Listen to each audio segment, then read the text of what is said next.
नमस्कार दोस्तों, royal geography classes में आप सभी का स्वागत है। तो दोस्तों, आज हम लोग इंडियन ज्योग्राफी के सीरीज में पढ़ने वाले हैं गंगा नदी तंत्र। तो दोस्तों, इससे पहले हमने सिंधु नदी तंत्र के बारे में पढ़ा था।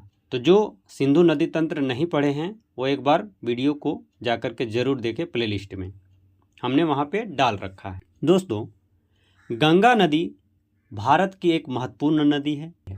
तो चलिए इसी नदी के बारे में आज हम लोग जानेंगे। गंगा नदी भारत की सबसे बड़ी नदी द्रोणी है। इसका उद्गम उत्तराखंड के उत्तरकाशी जिला में गोमुख के निकट गंगोत्री हिमनद से होता है, जहां इसे भागीरथी के नाम से जाना जाता है। भागीरथी नदी की एक सहायक नदी है भिलांगना, जो इसे टिहरी में मिलती है। यहीं पे टिहरी बांध का निर्माण किया गया है। भागीरथी नदी जब देवप्रयाग में पहुंचती है तो इसमें अलकनंदा आकर के मिलती है। इसके बाद यह गंगा कहलाती है। अलकनंदा का निर्माण दो धाराओं के मिलने से होता है, विष्णु गंगा जिसका उद्गम सतोपत हिमनद से है, और धौली गंगा जिसका उद्गम मिलाम हिमनद से है। ये दोनों धाराएं विष्णु प्रयाग या जोशी मठ में आकर के मिलती है, जिसके बाद अलकनंदा के नाम से आगे बढ़ती है। अलकनंदा की प्रमुख सहायक नदी में सबसे पहले नंद प्रयाग में नंदका नदी इससे आकर के मिलती है। कुछ दूरी और आगे बढ़ने पर कर्ण प्रयाग में पिंडार नदी इसमें से आकर के मिल जाती है। केदारनाथ से उद्गमित मंदाकिनी नदी या इसे काली नदी के नाम से भी जानते हैं, जो अलकनंदा में रुद्रप्रयाग में आकर के मिलती है। और अलकनंदा मुख्य रूप से देवप्रयाग में गंगा से मिल जाती है। तो दोस्तों, यहाँ तक आपको समझ में आ गया होगा। चलिए अब हम लोग आगे चर्चा करते हैं गंगा के बारे में। दोस्तों, उत्तराखंड में ही पंच प्रयाग का निर्माण होता है, जिसमें 5 प्रयाग प्रमुख हैं, जो निम्न है। कौन कौन है देखिए। धौली गंगा और विष्णु गंगा के मिलने से विष्णु प्रयाग का निर्माण हुई। नंदका और अलकनंदा के मिलने से नंद प्रयाग का निर्माण होते हैं। पिंडार और जो है कि अलकनंदा के मिलने से कर्ण प्रयाग का निर्माण हो रही है। मंदाकिनी और अलकनंदा के मिलने से रुद्र प्रयाग का निर्माण हो रही है।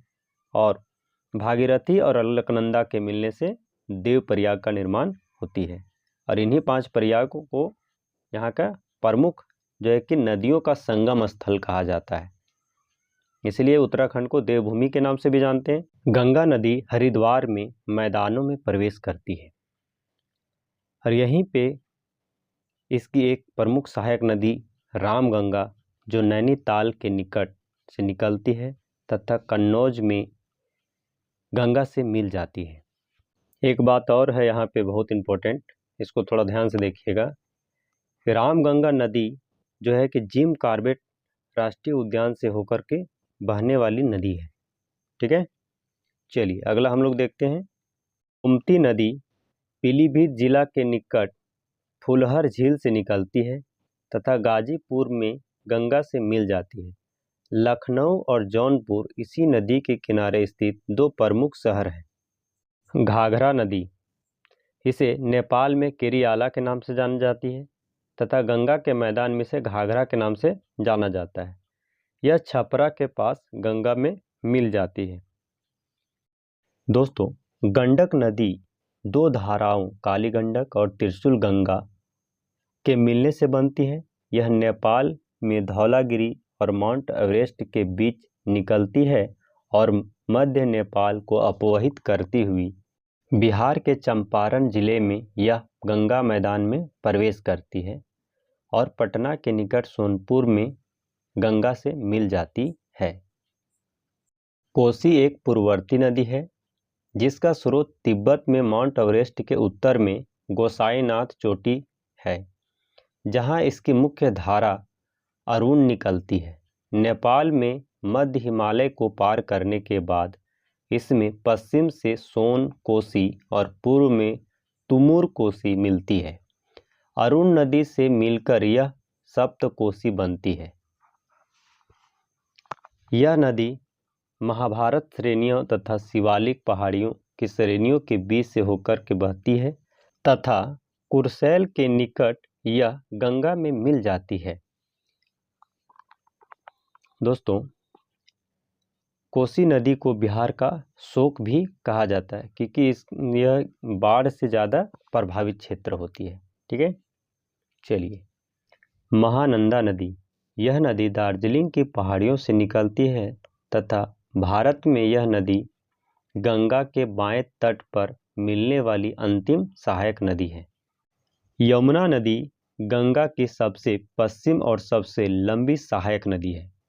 इसका स्रोत यमुनोत्री हिमनद से है, जो हिमालय में बंदरपूछ श्रेणी के पश्चिमी ढाल पर 6316 मीटर की ऊंचाई पर स्थित है। प्रयागराज इलाहाबाद में इसका संगम गंगा से होता है। यमुना की प्रमुख सहायक नदियां प्रायद्वीपीय पठार से निकलने वाली चंबल, सींध, बेतवा व केन इसके दाहिने तट पर मिलती है, जबकि हिंडन, रिहंद, सेरंग, वरुणा आदि नदियां इसके बाएं तट पर मिलती है। इसका अधिकांश जल सिंचाई उद्देश्यों के लिए पश्चिमी और पूर्वी यमुना नहरों तथा आगरा नहर में आता है। चलिए दोस्तों, थोड़ा यहाँ पे यमुना की सहायक नदी चंबल के बारे में भी जान लें। चंबल नदी मध्य प्रदेश के मालवा पठार में महू के निकट निकलती है और उत्तरमुखी होते हुए एक महाखंड बनाती हुई राजस्थान में कोटा पहुंचती है, जहां इस पर जो है कि गांधी सागर बांध बनाया गया है। इसके अलावे यहाँ पे जवाहर सागर बांध और राणा सागर बांध का भी निर्माण किया गया है। कोटा से यह बूंदी, सवाई माधोपुर और धौलपुर होती हुई यमुना नदी में मिल जाती है। चंबल की प्रमुख रूप से उत्खात भूमि वाली भूआकृति के लिए प्रसिद्ध है, जिसे चंबल खड्ड या रेवाइन कहा जाता है। यमुना की दूसरी प्रमुख सहायक नदी केन है। यह मध्य प्रदेश के सतना जिले से कैमूर पहाड़ियों से निकलती है तथा बांदा के निकट यमुना में मिल जाती है। दोस्तों, इससे पहले जो नदियों की बात कर रहे थे, ये यमुना की सहायक नदी थी। अब हम लोग फिर से गंगा की सहायक नदियों के बारे में चर्चा करते हैं। गंगा की एक और महत्वपूर्ण सहायक नदी है जो दाहिने तट पर मिलती है, उसका नाम है सोन नदी। सोन नदी का उद्गम जो है कि अमरकंटक पठार से निकलती है तथा आरा के निकट यह जो है कि बांकीपुर में गंगा से मिल जाती है। आई होप कि आपको यहाँ तक गंगा के प्रमुख सहायक नदियों और उनके सहायक नदियों के बारे में स्पष्ट हो गया होगा। तो चलिए दोस्तों, और आगे बढ़ते हैं। अब गंगा नदी जब पश्चिम बंगाल में प्रवेश करती है तो फरक्का के पास यह दो धाराओं में बढ़ जाती है, हुगली और भागीरथी। हुगली नदी जो पश्चिम बंगाल में प्रवेश करते हुए जो कि बंगाल खाड़ी में जाकर के मिलती है, जबकि भागीरथी बांग्लादेश में प्रवेश कर जाती है। दोस्तों, हुगली गंगा की वितरिका है। अब यहाँ पे प्रश्न आता है, वितरिका क्या है?